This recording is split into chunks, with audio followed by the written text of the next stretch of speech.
XVIe au XVIIIe siècle, le pays du Léon connaît un important essor économique grâce à l'exploitation du lin et du chanvre. On voit même apparaître de nouveaux riches, les Julodèdes. Ce sont des paysans devenus marchands de toile et c'est grâce à leurs dons que vont naître de magnifiques enclos paroissiaux comme ici à Saint-Égonnec.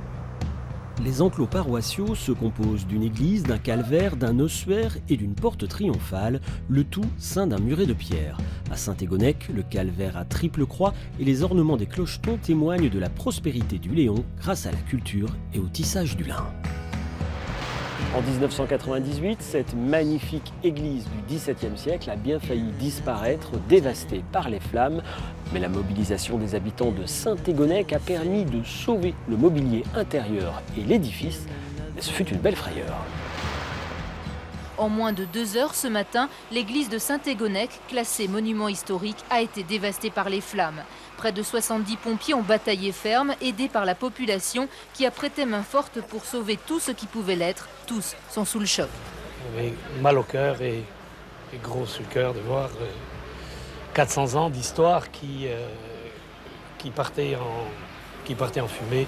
Ceci dit, on a quand même s'il y a de très gros dégâts, ça aurait pu être pire et l'édifice aurait pu être anéanti. Aidés par les architectes des bâtiments de France, les pompiers ont réussi à préserver la chaire à prêcher, un chef-d'œuvre de la sculpture bretonne, le grand orgue et les retables à l'exception d'un seul.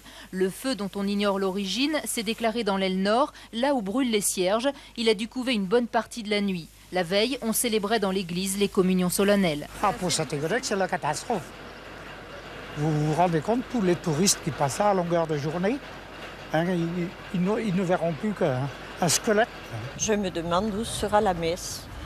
Est-ce que pour la messe, ça ira peut-être, mais lorsqu'il y aura par exemple des mariages ou des obsèques, je me demande où on va les faire. Ce sont maintenant les experts et les assurances qui vont se rendre au chevet de l'église de Saint-Égonnec.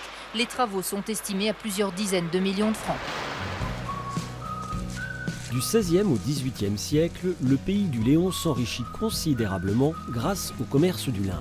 L'église et les marchands toiliers en profitent, mais pas la main-d'œuvre. En témoigne le village abandonné de Kérenfleck. Là, on est vraiment dans un village d'ouvriers. Voilà, c'était des gens très modestes qui, pendant la belle saison, étaient ouvriers agricoles ou avaient une toute petite ferme et qui, l'hiver, quand il y a moins de travail au champ, travaillaient la toile. Donc dans ce village, par exemple, là, c'est véritablement une ancienne habitation de tisserand. Voilà, c'est une maison de tisserand basique, comme on peut en trouver plusieurs dans le village. Oui, on voit d'ailleurs les dimensions sont très modestes. Plus que modestes, oui. Il y a la cheminée, donc le chauffage est là. Le chauffage de la cuisine, tout y est là. Et à côté, on a la chambre à coucher.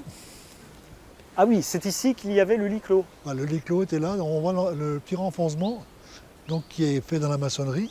Donc on a le lit clos qui fait 1,10 m de large, 1,83 m de long, et devant il y a un banc. Le village comporte 6 maisons d'habitation. Une soixantaine de personnes vivaient ici, dans un grand dénuement. On n'imagine pas aujourd'hui la modestie des revenus de ces gens-là.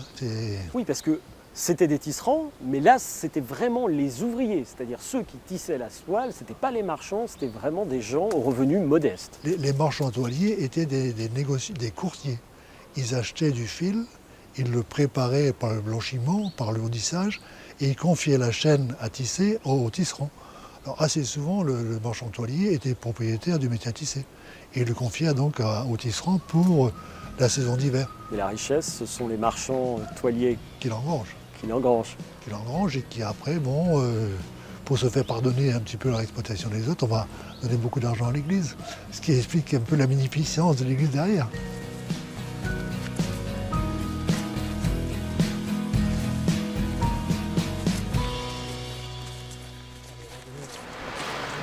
Dans la commune voisine de Comana, nous rencontrons Georges Bellec.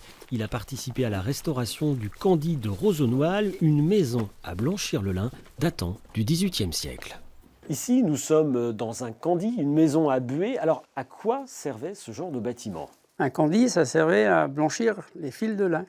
Pourquoi? Ils ne sont pas blancs à l'origine? Non, ils sont écrus. Donc on voit, là, ils sont tous écrus, c'est marron, quoi. Donc les fils, ils étaient mis en écheveau. Et donc, ils étaient mis dans les cuves. Donc, on les plongeait dans les cuves. C'était sur des bâtons comme ça. Et donc, on mettait à peu près 500 livres de fil à l'intérieur. On mettait de la cendre de hêtre dans des pochons. Et après, on mettait de l'eau chaude sur les pochons et sur les chevaux. Et la cendre de hêtre était diffusée comme ça dans les... C'est un processus qui prenait beaucoup de temps pour arriver à blanchir justement et ces donc, fils. oui, ça prenait du temps. Déjà, il restait à l'intérieur pendant 24 heures. Après, ils étaient rincés. Et après, quand ils étaient rincés, il les mettait à l'extérieur. C'est vraiment les éléments naturels, soleil, qui blanchissaient vent. le fil. Mais comme ils n'étaient pas assez blancs, ils refaisaient l'opération plusieurs fois. Donc, ils remettaient encore les fils à l'intérieur. Et ça pouvait durer jusqu'à 7 à 8 fois. On en trouvait beaucoup des candis comme ça dans la région? Oui, dans le canton.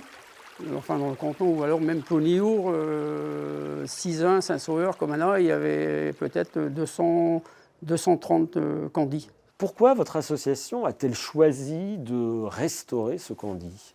C'était pour sauvegarder le patrimoine déjà. Et puis comme ça, au moins pour montrer aux jeunes comment ils faisaient dans le temps. C'est important de transmettre ce morceau d'histoire. Oui, je pense quand même. Oui, c'est important. C'est très important. C'est la fin de cet itinéraire Bretagne consacré au patrimoine que nous a laissé l'industrie du lin. Pour le revoir, rendez-vous sur notre site internet bretagne.france3.fr.